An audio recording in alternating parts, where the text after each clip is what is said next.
மகாசிவராத்திரி ஈசனுடன் ஓர் இரவு பிப்ரவரி 26 மாலை 6 மணி முதல் ஈஷா யோகா மையம் Kovai. Meet Shreya Ghoshal live all hot tour at YMCA Nandanaman March 1st. Book your tickets. Velamal feels proud to honor the physical education teachers with 5 cars and 15 lakhs. பூஜரும் அமைதியா இருக்கும். அங்கதான் பெரும்பாலும் கும்பிடுவேன். பூஜைல நிறைய photos, நிறைய சாமி போட்டோஸ் எல்லாம் வச்சுக்கலாம். வைக்க கூடாது, பண்ணக்கூடாது, தெற்கு திசையில வைக்க கூடாது, வடக்கு திசையில வைக்க கூடாது, அதெல்லாம் தப்பு. பூஜை ரூம்ல பூ வைக்கும் போது அந்த பெருமாளை மட்டும் பார்த்து கிண்டல் அடிப்பேன். நான் இவ்வளவு பெருசு முகத்தை மறைச்சிருக்கிய, உன் முகத்துக்கு பின்னாடி யார் இருக்கான்னு கிண்டல் அடிச்சுட்டே இருப்பேன். ஒரு மஞ்சள் கலர் ஸ்கிரீன் கனவுல ஓப்பன் ஆகுது. ஓம் ஓம் நமோ நாராயணாயன் அப்படியே எழுதியிருக்கு. அப்படியே ஓப்பன் ஆகுது. வேண்டான்னு வச்சுட்டேன். மத்த பொருள் வாங்கிட்டு வந்துட்டேன். நானு வாங்கிட்டு வந்து பார்த்தா இங்க சிலை இருக்கு. ஸ்ரீராமானுஜருடைய வீட்டுக்கு வந்து அந்த பேக்கிங்ல சிலை இருக்கு. ஆன்மீகத்தில் நிறைய அனுபவம் கிடைச்சிருக்கு, உணர்ந்திருக்கிறோம். கம்மியா தான் சொல்லுவோம் நாங்க. ஏன்னா டெய்லியுமே என்னுடைய வாழ்க்கையில நான் வீட்டுல இருக்கும் போதுல என்ன பண்ணுவேன்னா, பஞ்சகவிய விளக்குல ஜுவாலையை ஏற்படுத்திட்டு அதுல அந்த நைவேத்தியத்தை போடுவேன். உங்களோட ஸ்பிரிச்சுவாலிட்டி அப்படிங்கிறது ரெண்டு பேருக்குமே ஜாஸ்தி நம்பிக்கை இல்லையா? சென்னையில உங்களுக்கு பிடிச்ச கோவில்னா எங்க அடிக்கடி போவீங்க? நான் டி நகர்ல இருக்கும்போது இந்த அகத்தியர் கோயில் ஒன்று இருக்கும். அது கொஞ்சம் அமைதியா இருக்கும். எனக்கு பொதுவாகவே சித்தர்கள் எல்லாம் ரொம்ப பிடிக்கும் எனக்கு. அதனால அந்த கோயிலுக்கு போய்கிட்டு இருந்தேன். பக்கத்துலேயே மகாவிஷ்ணு கோயில், சிவனும் விஷ்ணுவும் இணைந்த கோயில் அது. அதனால அது ரொம்ப பிடிக்கும் எனக்கு. அந்த கோயில் பக்கத்துலேயே நடந்தே போயிடலாம். அப்படியே இறங்கின ஒன்று அப்படின்னா ஒரு 10-15 அடி வச்சாலே அந்த கோயிலுக்கு சிவா விஷ்ணு கோயில், அந்த கோயிலுக்கு அடிக்கடி போயிருக்கேங்க. இப்போ பார்த்தீங்கன்னா நாங்கள் போகிறது எல்லாமே கச்சேரி பண்ணுறது எல்லாமே கோயில் தானே.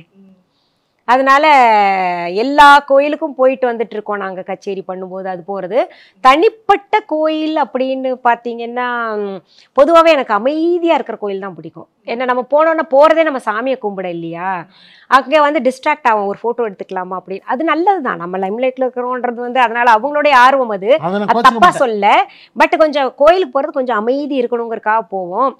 முடிஞ்சளவு அமைதியாக இருக்கிறது, எங்கேயாவது தனிச்சு இருக்கிற கோயில் எங்கே இருந்தாலும் அது அம்பாள் எல்லாமே ஒன்று தான் அப்படின்ற மாதிரி அங்கே போவோம். அப்படி இல்லையே என்னோட பூஜரும் அமைதியாக இருக்கும். அங்கே தான் பெரும்பாலும் கும்பிடுவேன் நான். பூஜைல நிறைய போட்டோஸ், நிறைய சாமி போட்டோஸ் எல்லாம் வச்சுக்கலாம். தாராளமாக வச்சுக்கலாம். அது வைக்கக்கூடாதுன்னு சொல்கிறது சாமிக்கு நமக்கு. நான் போய் கேட்டு வந்தேன் நான் சாமிகிட்ட. ஆனால் வைக்கக்கூடாதுன்னு சாமிக்கும் அவங்களுக்கு மட்டும் தொடர்பு இருக்கிற மாதிரி சொல்லுவாங்க சிலர்லாம். வைக்கக்கூடாது, பண்ணக்கூடாது, தெற்கு திசையில் வைக்கக்கூடாது, வடக்கு திசையில் வைக்கக்கூடாது, அதெல்லாம் தப்பு. இப்போ நம்ம வந்து சாமி வந்து அலமாரி எழுப்பி வைக்க வேண்டாம்னு சொல்லல, இந்த மாதிரி தான் வைக்கிறோம். அதுல என்ன வைக்க கூடாதுன்னு இப்படி நம்ம செவுரு கட்டிட்டோம்னு வைங்களேன், தெற்கு பக்கமும் வைக்கலாம்.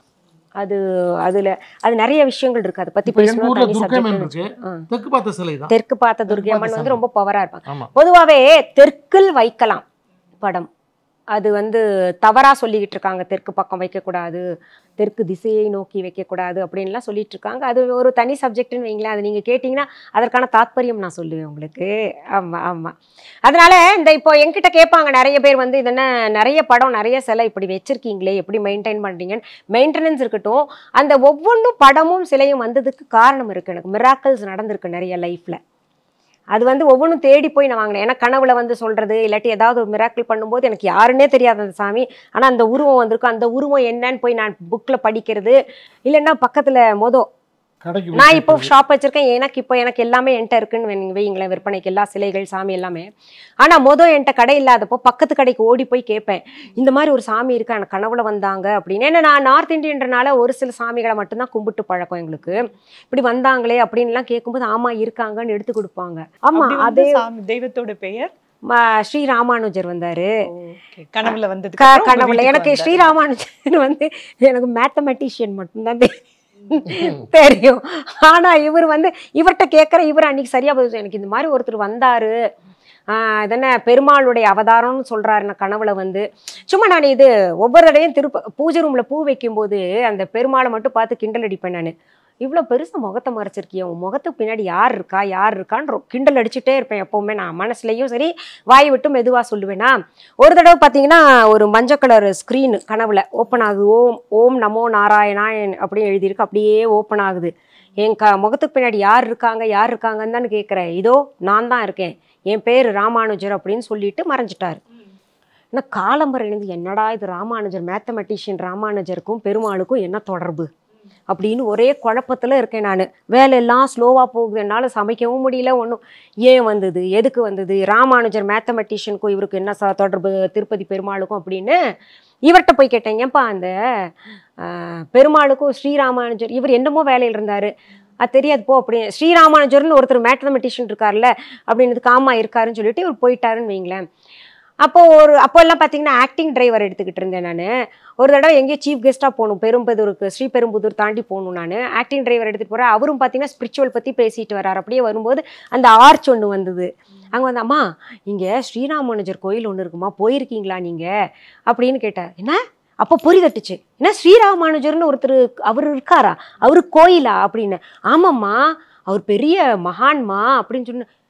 எனக்கு அப்படியே ஒரு மாதிரி புல்லரிச்சு போச்சு. என்ன இது இப்படி ஸ்ரீராமானுஜன் எனக்கு கனவுல வந்தாரே, நம்ம மேத்தமெட்டிஷியன் மட்டும்தான் நினைச்சோம்ல அப்படின்னு அவர்கிட்ட கேட்டேன். என்னன்னு அவரை பற்றி கொஞ்சம் சொல்லுங்களேன் அப்படின்னு சொல்லிட்டு சொன்னோன்னே, ஆமாம்மா அவர் வந்து பெருமாளுடைய அவதாரம், இங்கே கோயில் இருக்கு, ரொம்ப சக்தி வாய்ந்த கோயில், நீங்கள் வாங்கணுன்னே இப்போவே பாருங்க உண்டாக்குனவர் அவர் தான். ஆமாம் இல்லை அப்படின்னு சொன்னோன்னே நான் என்ன பண்ணேன், சீஃப் கெஸ்ட்டாக அட்டென்ட் பண்ணிட்டு வந்தோடனே நேராக வீட்டுக்கு வரல, விடு புக்கு ஷாப்பு கொடு அப்படின்னு போனேன். நான் போயிட்டு அங்கே கேட்ட உடனே புக் எடுத்து தந்தாங்க. அவரோடது வந்து படித்தேன். அந்த காலத்திலேயே புரட்சி பண்ண ஒரு மகான் அவர். பெருமாளுடைய அவதாரம்னு தான் போட்டிருக்கு. ஸ்ரீரங்கத்தில் அவருடைய பூத உடல் இன்னுக்கும் இருக்குது அப்படின்லாம் சொல்கிறாங்க இல்லையா. அதெல்லாம் பார்த்தீங்கன்னா அவர் வந்துட்டார். அப்புறம் என்னாச்சு, நான் வந்துட்டேன், புக்கு படித்தேன், எல்லாம் ஆச்சு. ஒரு தடவை போயிட்டு நான் சிலைகள்னா இந்த சாமி சிலைகள் இது புக்கெல்லாம் வந்து ரொம்ப படிப்பேன், ஸ்பிரிச்சுவலில் ரொம்ப ஈடுபாடு. அதனால் போயிட்டு ஒரு ஸ்ரீராமானுஜர் சிலை இருந்துச்சு, எனக்கு கனவுல வந்தவர் இருந்தார். என்ன ரொம்ப அழகாக இருக்குது, இதெல்லாம் கூட வாங்குவாங்களா என்ன அப்படின்னு சொல்லிட்டு நான் கேட்டேன்னா, ஆமாம் மேடம் இது வாங்குவாங்க, எடுத்துகிட்டு போங்க மேடம் அப்படின்னு. நான் சொன்னேன், ஐயம்மா எனக்கு செலை வைக்க இடமே கிடையாது, தயவு செஞ்சு எனக்கு இது எடுத்துகிட்டு போ, அதை எடுத்துகிட்டு போன்னு சொல்லிட்டு எனக்கு இது பண்ணாத. சரி அப்போ வச்சுட்டு வந்துட்டேன். வச்சுட்டு வந்த பின்னாடி பார்த்தீங்கன்னா இங்கே வந்து பார்க்குறேன் அந்த சிலை இருக்குது. அந்த சிலைக்கு பில்லும் போடல அவங்க. இங்கே நான் மற்ற பொருள் வாங்கினேன் இல்லைங்க, அந்த மற்ற பொருளோட பார்த்தீங்கன்னா அந்த சிலை இருக்குது. நான் வேண்டான்னு வச்சுட்டு மற்ற பொருள் வாங்கிட்டு வந்துட்டேன். நான் வாங்கிட்டு வந்து பார்த்தா இங்க சிலை இருக்கு, ஸ்ரீராமானுஜருடைய வீட்டுக்கு வந்து அந்த பேக்கிங்ல சிலை இருக்கு. ஆனா பில்லுல பாக்குறேன், பில்லும் போடல அவங்க. என்னம்மா இப்படி பண்ணிட்டீங்க, நீங்க வச்சுட்டீங்க, வேண்டாம்னு சொல்ல நான் எங்க போய் வைப்பேன், எவ்வளோ சிலை இருக்கு என்கிட்ட ஏற்கனவே அப்படின்னதுக்கு, மேம் சத்தியமா நாங்க வைக்கல மேம், அது நீங்க வேண்டான்னு சொன்னோன்னு தூக்கி வச்சுட்டோம், எப்படி வந்ததுன்னே தெரியல அப்படின்னு. சரி எவ்வளோ ஆச்சு சொல்லுங்க, வந்துட்டாரு, அவரே விரும்பி வந்துட்டாரு, எவ்வளோ ஆச்சு சொல்லுங்க அப்படின்னு சொல்லிட்டு காசு திரும்ப டிரைவர்கிட்ட கொடுத்து அனுப்புனேன் நான். நிறைய நடந்திருக்கு, நிறைய. இதெல்லாம் பாத்தீங்கன்னா என்னோட ஒவ்வொரு சிலைக்கு நடந்த மிராக்கிள்ஸே ஒரு பெரிய வலம்புரி சங்கு எடுத்துட்டு போக முடியாது, ரூல்ஸ் ஃபாரினுக்கு அனுப்ப முடியாது நாங்க. அதனால என்ன பண்றாங்க, அவங்க வலம்பூர் சங்கு வந்து வாங்கிட்டு இவங்க இந்த வைஷ்ணவ அந்த கல் பேர் என்னவா, சாலகிராமம் வாங்குறாங்க. சாலகிராமம் வாங்கிட்டு என்ன பண்ணாங்க, ஹேண்ட் லக்கேஜில் வச்சாங்க. இது அப்படி இது என்னங்க ஹேண்ட் லக்கேஜ், தயவுசெய்து இதில் வைக்காதீங்க. அதை திறந்து பார்க்க சொல்லுவாங்க, ஸ்கேனில் தெரியும் இது கல்லுன்னா அது அவங்களுக்கு ஆயுதம். ஆமாம், அவங்களுக்கு கல், உங்களுக்கு தான் சாலை ஏர்போர்ட்டில் அவங்களுக்கு ஆயுதம், அவங்க தூக்கி குப்பையில் போட்டுருவான். இவ்வளோ பெருமானம் உள்ளது குப்பைக்கு போயிடும், தயவு செய்து நீங்கள் அதில் வைக்காதீங்க. சரிங்க நான் வந்து இதில் வச்சுக்கிறேன், லக்கேஜில் வச்சுக்கிறேன், ஹேண்ட் லக்கேஜில் இல்லாமல் பேக்கேஜில் போட்டுக்கிறேன். ரூம் போயிட்டு ஏர்போர்ட்டு போயிட்டாங்க, போய் ஹோட்டலுக்கு போயிட்டு ஏர்போர்ட்டு போயிட்டாங்க, போய் இறங்கிட்டாங்க. போய் அங்கே பார்க்குறாங்க வீட்டில் அந்த காணும், எதை அந்த இது காணும், சாலகிராமத்தை நீங்கள் பேக்கேஜில் வச்சிங்களா, இல்லைங்க மறந்துட்டேன், ஹேண்ட் லக்கேஜெல்லாம் வச்சேன், அப்போதைக்கு குப்பையில் போட்டிருப்பான். பாருங்கன்னா இல்லையே அவங்க எதுவுமே கேட்கலையே, ஸ்கேனில் போச்சே அப்படிங்கிறாங்க. என்ன ஒரு அதிசயம் பாருங்கள். ஹோட்டல் நான் பார்த்தேங்கிறாரு, ஹோட்டலில் நான் பார்த்தேன், ஹேண்ட் லக்கேஜெல்லாம் இருந்தது, பேக்கேஜில் வைக்க மறந்துட்டோம், ஆனால் ஹேண்ட் லக்கேஜில் காணும், அங்கேயும் எடுக்கலை, ஏர்போர்ட்லேயும் எடுக்கலை. எனக்கு ஃபோன் அடிக்கிறாங்க, இந்த மாதிரி ஆகி போச்சுங்க, அது நீங்கள் வந்து கண்டிப்பாக எடுத்து போட்டிருப்பாங்க குப்பையில், உங்களுக்கு தெரியலை அப்படின்னு நாங்கள் சொல்லி முடிச்சிட்டோம். 4 நாள் கழிச்சு பார்த்தா பூஜை அறையில் இருக்குங்க. எப்படி கண்ணில் மண்ணை தூவிட்டாரு பார்த்தீங்களா, பூஜை அறையில் இருக்குங்க. ஹேண்ட் லக்கேஜெல்லாம் வச்சு எடுத்துகிட்டு போகிறேன், நீ மறந்துடுவேன், அது குப்பைக்கு தான் போகும்போது நான் போகலன்ட்டு உட்காந்துட்டார். பாருங்களேன், எங்களுக்கு ரொம்ப ஆச்சரியம் அவங்க சொன்னது. அதாவது அந்த செக்கிங்க்கு அவங்களுக்கெல்லாம் எவ்வளவு கண்ணுல மண்ணை தூவிட்டு இவர் வந்துட்டாரு பாருங்க வீட்டுக்கு, அவங்க ரொம்ப ஆசைப்பட்டாங்கன்னு. அவங்க உங்களுக்கு தெரிஞ்சவங்க இல்ல, கஸ்டமர். ஓகே, உங்ககிட்ட வாங்கினவங்க. இன்னொன்று மலேசியாவில் அந்த அம்மா அருள்வாக்கு சொல்லுமா, சாமி கோயில் வச்சிருக்கு, சாமிக்கு தான் நிறைய செய்யுமா, சில சமயம் அப்படியே அருள்வாக்கெல்லாம் சொல்லுமா, சாமியெல்லாம் வருமா. அந்த அம்மா சங்கு வேணும், வலம்புரி சங்குன்ட்டு வந்து நாங்கள் அனுப்புகிறோம். எதுலன்னா இதில் அப்போ தான் தெரியுது எங்களுக்கு சங்கு அனுப்ப முடியாதுன்னு. ஏர்போர்ட்டுக்கு போகுது 2 சங்கு ரிட்டர்ன் பண்ணிட்டாங்க. சங்கெல்லாம் அனுப்ப முடியாது. 2 சங்கு வந்துருச்சு, எடுத்து வச்சிட்டோம். ஒரு 4 நாள் கழிச்சு அந்த அம்மாட்ட அது ஃபோன் வருது, சங்கு சூப்பராக இருக்குங்க, சங்கு சூப்பராக இருக்கு. நாங்கள் அனுப்பவே இல்லைங்க, ஏர்போர்ட்லேருந்து ரிட்டர்ன் ஆயிடுச்சு. நாங்கள் பார்த்தப்ப நான் தான் வாங்கி வைக்கிறேன் ரிட்டர்ன். அதை அப்போ எப்படி போச்சு இன்னமே எனக்கு புரியல, இன்னமே எனக்கு புரியல. சொன்னா இந்த காலகட்டத்துல இது பைத்தியம், ஏதோ பைத்தியம் பேசுது. நம்ப முடியும். இவங்க சொன்னோன்னே இதை சொன்னா, நான் இதை சொன்னா சரியான பைத்தியம் பேசுது. நான் வந்து அதனால ஆன்மீகத்தில் நிறைய அனுபவம் கிடைச்சிருக்கு, உணர்ந்திருக்கிறோம். கம்மியாக தான் சொல்லுவோம் நாங்கள். ஏன்னா இந்த காலத்தில் சொன்னோன்னா இவங்க நிறைய பொய் சொல்கிறாங்க, இல்லை ரீல் சுற்றுறாங்க, இல்லை வந்து ஏதோ ஒரு கமெண்ட் சொல்லுவாங்கன்றதுக்காக நாங்கள் பின்னாடி நடக்க போறது உங்களுக்கு முன்னாடியே உணர்ந்திருக்கு. இன்ட்யூஷன் அது உண்டுங்க, நிறைய அது உண்டு, 2 பேருக்குமே இருக்கு. பின்னாடி நடக்கிறது முன்னாடி நல்லாவே தெரியும். அந்த மாதிரி ஏதாச்சும் ஒரு சம்பவம் ரொம்ப வித்தியாசமான ஆச்சரியமா உங்களையே பட வைக்கிற ஒரு சம்பவம் நிறைய நடந்திருக்கு. பிள்ளைங்கிட்டே சொல்லுவேன், வேண்டாம்மா அது வேண்டாம், அது சரி வராது அப்படின்ற மாதிரிலாம் நிறையா தடுத்திருக்கேன். இவர்கிட்ட கூட நிறையா சொல்லியிருக்கேன். நமக்கு வந்து தெரிஞ்சிரும் அது எப்படி இருந்தாலும் இன்ட்யூஷன். இன்னொன்று ஆப்போசிட் பர்சனோடைய மனநிலை நான் சொல்லிடுவேன் ஓரளவுக்கு. அந்த இது இருக்குது. அவங்க குலதெய்வம் என்னன்னு ஓரளவுக்கு சொல்லிடுவேன். அப்புறம் வந்து அவங்க என்ன மனநிலையில் இருக்காங்கன்னு அவங்களுக்கு ஏற்ற மாதிரி பேசுவேன். அதெல்லாம் உண்டு.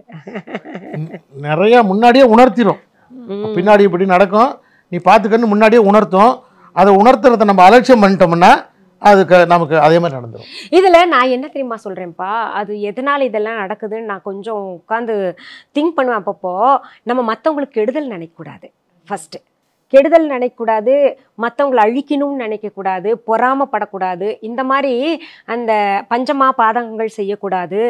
இதெல்லாம் இல்லாமல் நம்மளை பற்றி சிந்திச்சுட்டு நம்ம முன்னேற்றத்துக்கு என்ன பண்ணணும், நம்மை சுற்றி இருக்கிறவங்கள எப்படி நல்லா வச்சுக்கணும், அதெல்லாம் பண்ணணும். அப்புறம் வந்து நம்மளுடைய எண்ண ஓட்டம் வந்து ஒரு நல்லதாக இருக்கணும். அப்புறம் அதில் அப்படி இருந்து பக்தி செலுத்தும் போது அந்த இறைவன் வசப்படுவார். அதுதான் நான் சொல்லுவேன். இது நமக்காக வந்திருக்காருன்னு நான் பெருமையாக சொல்ல மாட்டேன். இறைவன் வசப்படணும்னா நம்ம குழந்தையா மாறிடணும். அந்த குழந்தைக்கு எப்படி கள்ளங்கபடம் இல்லாமல் இருக்கோ அப்போதான் இறைவனை குழந்தைகிட்ட போறாரு இல்லையா? அப்படி இருக்கும்போது கட்டாயம் வந்து கடவுள் வருவார், நம்ம வசப்படுவார். இன்னொன்று இசையும் இருக்கு நமக்கு. சிம்பிளா எப்படி பூஜை பண்ணுவீங்க மேம்? இப்போ டைம் இல்லை, சிம்பிளா பூஜை பண்ணணும். சிம்பிளா பண்றது பாத்தீங்கன்னா, எனக்கு என்ன வழக்கம்னா, எங்க வீட்டுல எப்பவுமே அகண்ட ஜோதி, எப்பவுமே இது 24 hours இது கிட்டத்தட்ட ஒரு 25 இயர்ஸா இருக்கு. ஏத்தி அது ஒண்ணு. ரெண்டாவது பாத்தீங்கன்னா, இது காலம்பரை எழுந்துட்டு நமக்கு வந்து இந்த நைவேத்தியம் கட்டாயம் உண்டு. நைவேத்தியம் பண்ணிட்டு ஒரு சின்ன ஹோம குண்டம் வச்சிருக்கேன். அந்த ஹோம குண்டத்துல வந்து நான் எப்பவுமே அந்த காலத்துல யாகம் வளர்க்குறது இப்போ மினிமமா பாத்தீங்கன்னா ஹோம குண்டம் வச்சுக்கிட்டு நம்ம பஞ்சகவ்ய விளக்கு அதுல வந்து ஹோமம் செஞ்சிருவேன். அப்ப அந்த ஹோமத்துலமா டெய்லி அந்த நைவேத்தியம் இருக்குல்ல, அந்த ஜுவாலைக்கு கொடுப்பேன். நெருப்பு தான் நம்ம ஃபர்ஸ்ட் கும்பிட்ட சாமி. சூரியனை தான் நம்ம ஃபர்ஸ்ட் கும்பிட்டுருக்கோம், இயற்கையை தான் நம்ம கும்பிட்டுருக்கோம். அதாவது சாமி எப்படி சாப்பிடுவாருன்னா, நைவேத்தியம் வைக்கிற சாமி வந்து சாப்பிட்றாரா? கிடையாது. ஆனால் அந்த இப்போ ஹோமம் வளர்த்து அதில் எல்லாத்தையும் சாப்பிட வைக்க போடுறாங்களே, சாப்பாடு எல்லாமே ஃப்ரூட்ஸ் எல்லாம் போடுறாங்களே, அந்த மாதிரி டெய்லியுமே என்னுடைய வாழ்க்கையில் நான் வீட்டில் இருக்கும்போதில் என்ன பண்ணுவேன்னா, இந்த பஞ்சகவ்ய விளக்கில் ஜுவாலையை ஏற்படுத்திட்டு அதில் அந்த நைவேத்தியத்தை போடுவேன். அந்த நெருப்பு சாப்பிட்ட பின்னாடி தான் நானே எதுவும் டீ காஃபியோ, ஆமாம், அது ஒரு வழக்கமா வச்சிருக்கு. மகா சிவராத்திரி ஈசனுடன் ஓர் இரவு பிப்ரவரி 26 மாலை 6 மணி முதல் ஈஷா யோகா மையம், Kovai. Meet Shreya Ghoshal live all hearts tour at YMCA Nandanaman March 1st. Book your tickets. Velamal feels proud to honor the physical education teachers with 5 cars and 15 lakhs.